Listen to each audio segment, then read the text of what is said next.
चाहिए, क्योंकि इतने समय में तेरे मन में लोभ है, इतने समय में तेरे मन में लोभ है तो तू बुद्ध का पुत्र होने के पात्र नहीं है। इतने समय में भी लोभ की अनुमति नहीं देते इतने समय में, क्योंकि अब इसको कितना टाइम लगता है, इतना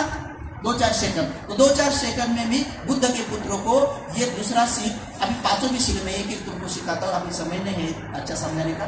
लेकिन तो इतने समय में भी अगर आपके चित्त में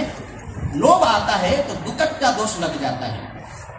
और उसने यहां से वो चीज कान से हटकर बाहु तक लाई,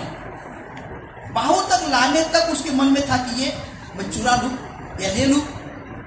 लेकिन बाहों तक आने के बाद उसके मन में हुआ कि नहीं ये गलत है, उसने वापस रख दी, ली नहीं, वो चीज ली नहीं, वापस रख दी, फिर भी दोष हो गया। अब वो दुकट्टा नहीं रहा, अब वो पाचित्य हो गया, पाचित्य दोष हो गया, वो उससे बढ़कर दोष हो गया। जैसे मानो तुम्हारे इसमें नहीं क्या कि अगर कुछ दोष किया तो पुलिस स्टेशन में लेके गए, 2-4 थप्पड़ मार दे छोड़ दे, ऐसा ऐसा उसको दुकट्टा जैसे, और यहाँ तक ले गया तो 2-4 थप्पड़ ने मारा, रात भर रखा उसका और वो वेद का परिचय कर दिया, ये दोष मार दिया, थोड़ा सा वो ये दूसरा दोष हो गया। ऐसा समझने के लिए बोल रहा हूँ, ऐसा नहीं तो उधर ले लेके तुम इधर फटके देते, ऐसा करके तुम लोगों को समझाने के लिए बोला, दूसरा कुछ तो उसको कहते पाचित्य दोष होगा। अब पाचित्य दोष में वो अमावस्या के दिन या पूर्णिमा के दिन भिक्षु के सामने बैठकर याचना करके नहीं छूटता है, अब उसको बंदी जी के सामने बोलना पड़ता है कि नहीं हो गया, तो वो बंदी जी ज्यादा बंदी जी बैठते और उसको उस दोष से मुक्त करते हैं। या वो अकेला हो सकता है बुद्ध के सामने बैठकर यहाँ पर वो याचना कर सकता है कि भाई मेरे से ऐसा ऐसा दुकट्टा दोष हो गया, तो दुकट्टा दोष में वो मुक्त हो सकता है, लेकिन यह अभिसंग करेगा। लेकिन उसने वो चीज यहाँ से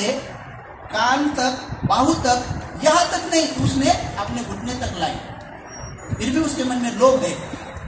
तो अब उसका दोष बढ़ गया। अब वो दुकट्टा नहीं है, अब वो पाचित्य भी नहीं है, अब वो संगादिशेष है।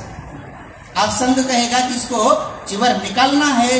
या वनवास में भेजना। राम के जैसे वनवास में नहीं, वो अलग अलग प्रकार का वनवास होता है, यानी कि बड़े बड़े सम्मानों में उसको नहीं लेके जाने का, और लेके गए तो भिक्षु के साथ नहीं बिठाने का, अलग बिठाने का, फिर ऊपर से पूछेंगे उसको अलग क्यों, क्योंकि उसने दोष किया है, तो उसके तरफ दोष की नजर से देखेंगे, और फिर बाद में उसको संग में भी लेते हैं, थोड़ा सा है कारावास फिर ऐसा होता है, वो बटने की बात है, तो उसको संगादिशेष कहते हैं। संगादिशेष में चिवर भी निकलता है कभी। अभी यह ऐसी वो चीज उसने वापस रख दी, ली नहीं वापस रख दी है, ली नहीं वापस रख दी, फिर भी है। इतना बारीक सीन सिखाते हैं,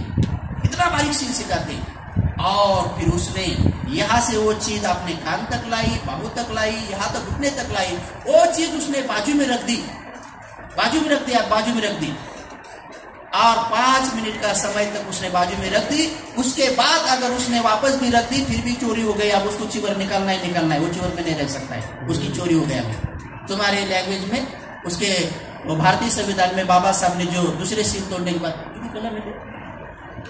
374 कलम के तहत उसको जितना सजा होगा 2 साल 3 साल 7 साल क्या है, और वो पुलिस को देके छूटेगा तो पता नहीं क्या करेगा, वो आप उधर का गड़बड़ माना होगा, इधर नहीं छूटता है। इसको कहते हैं यूनिवर्सल लॉ,